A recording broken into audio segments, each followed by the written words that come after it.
nakausap namin si Secretary Angara last week at magandang binalita niya, no? Sabi nga niya ito nga pagpo-promote sa mga teachers. Nagbukas ata ng tatlo, may teacher 4, 5, 5. Oo. So paano, how is this going to work itong teacher career progression program para sa mga guro na matagal na nagrereklamo na parang sila ay napabayaan na, hindi na po sila nabibigyan ng sapat na sweldo? Yes. Ma'am Patty, para mas maintindihan natin, ma-appreciate natin, currently po, kunyari wala pa po yung career progression na ito. Right now, meron tayong teacher 1, teacher 2, teacher 3, and then, most of them, ang sunod nun yung master teacher 1 na. Oo. Of course, along the way, may na-create kasi dahil meron mga eskwelahan na maliliit o hindi walang principal, nagkaroon ng mga head teachers. Pero onti lang po yan. Siyempre, parang head teacher nga yan. Parang siya yung acting principal. So basically, ngayon, before this career progression, meron kang teacher 1, 2, 3. Ang salary grade po ng teacher 1 starts at salary grade 11.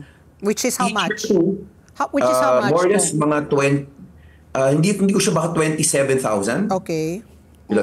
Pero ang next teacher 2 would be salary grade 12, the teacher 3 salary grade 13. Paramihan ng bulto ng teachers po, hindi naman lahat magiging head teacher dahil gusto nila maging teacher, di ba? Magturo. Talagang yun yung passion nila. Ang sunod nilang promotion would be to master teacher 1. Okay. Ang talon po na yun, magiging salary grade 18. From 13 to 18. So napansin na po dati pa ng ng DepEd, ng DBM, ng marami po sa gobyerno. In fact, sinabi ni sa akin ni Secretary Briones po yun noon, na sayang naman, meron naman teacher, may salary grade 14, 15, may 14, 15, 16, 17, na pwede nating as a source of promotion, di ba? Hindi mag-i-increase yung salary grade eh. Hindi katulad currently, teacher 3 ka lang hanggang salary grade 13 ka. Of course, may step increases yun, yung para sa yung mga empleyado ng gobyerno, may step increases talaga yan. Pero sayang naman yung 14, 15, 16, 17. Yeah, so itong expand teacher program po na ito, career progression, nag-create tayo ng teacher 4, 5, 6, 7. Yung teacher 4 now, diyan papasok yung salary grade 14, tapos yung 15, 16 hanggang 17. Teacher 7 po yun. After teacher 7, doon na po papasok yung master teacher 1. So salary grade 18 na. So na-fill up natin yung 14, 15, 16, 17 para sa isang guro, hindi po siya masastuck dun sa 3 lang at sa step increases bago maghintay pa dahil baka matagal pa po. Marami ho po nagre-retire raw sa teacher 3. 3 lang, oo.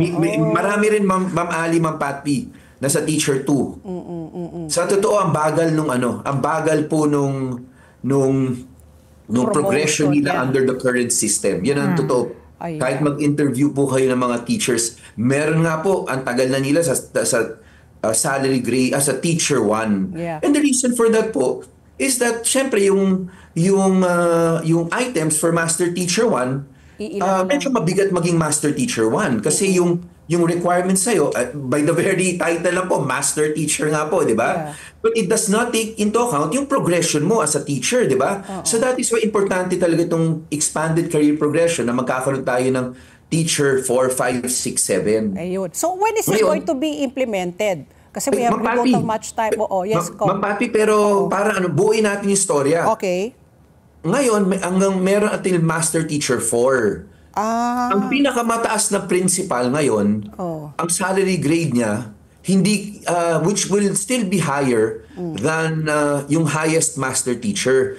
Under the expanded teacher career progression, nag-create po tayo ng additional, kaya nga 5 po Teacher 4, 5, 6, 7, and master teacher 5. Yung master teacher 5 po, ang salary grade niya will be equivalent to the highest salary grade of the highest, yung principal na pinakamataas na posisyon. Bakit natin gusto to?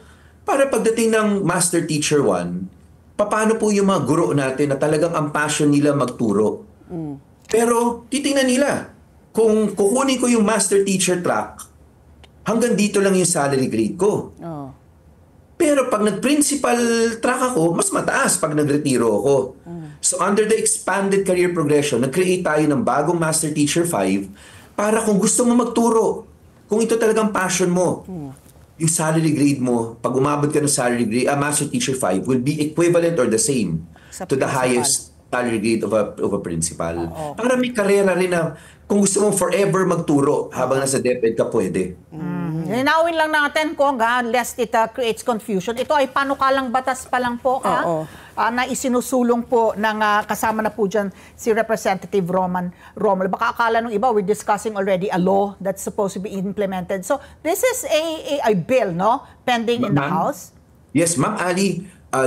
Sa House po, pasado na kami on third and final reading. Okay, sa Senado Hinihintay po namin ang Senate version.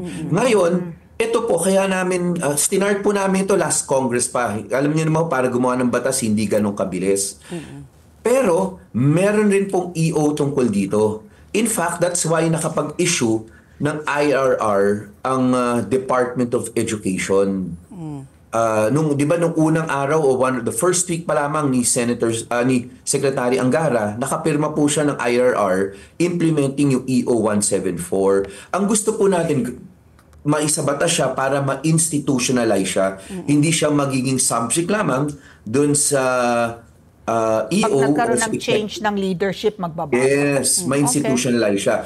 Pero currently po, may EO na yan, may IRR po yan. So sa totoo po, makikita po natin, ang nangyayari po ngayon currently, ang DepEd is they are in discussions with the DBM kasi kailangan po mag-create ng positions Kasi magkakaroon ng bagong Teacher 4, 5, 6, 7, Master Teacher 5. Kailangan po maamyendahan yung tinatawag na kailangan magka-joint memorandum circular yung dalawang ahensya na yon para magkaroon sila ng yung position classification, ma-update nila. And then, kailangan din po ng DepEd makipagpulong sa Civil Service Commission. Bakit po? Kasi kailangan naman po, nag-create tayo ng Teacher 4, Teacher 5, 6, 7, and Master Teacher 5. Ano yung tinatawag natin, ano yung attributes para ikaw maging ma-promote to Teacher 4, 5, 6, 7. Kailangan may standards rin. Let's get together. Sunnet 25. Sunnet 25.